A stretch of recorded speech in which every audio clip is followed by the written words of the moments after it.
Imagine parking your own RV on land you legally own, only for an HOA Karen to threaten towing it.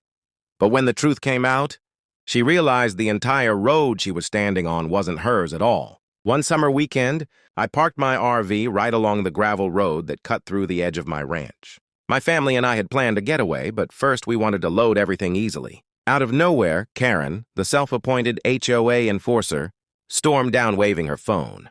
She screamed that RVs were strictly banned in the neighborhood and she'd be calling the tow truck within minutes. I calmly reminded her that the road wasn't actually neighborhood property. It was part of my ranch's easement, which meant I owned the land but allowed access to residents. Karen laughed, insisting I was lying, and even called the HOA president who backed her up without checking the deeds. Minutes later, a tow truck really did show up. But as the driver looked at the paperwork I handed him, his eyes widened. It clearly showed that not only was the RV parked on my land, but the entire road Karen used every day was legally mine under the ranch easement agreement, meaning I had full rights over it. The tow driver immediately refused Karen's demands and told her she'd be the one in legal trouble if they touched my RV. That's when I dropped the real bomb.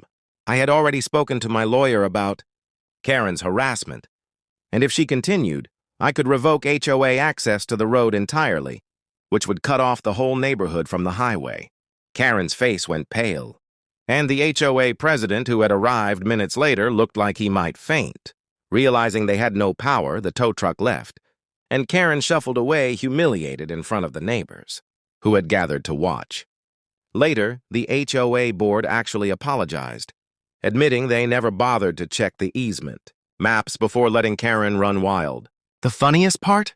A week later, Karen was forced to knock on my door and politely ask if her visiting family could park on my road during a birthday party. Let's just say I made sure to smile as wide as possible when I told her yes, after all. Revenge tastes better when served with kindness.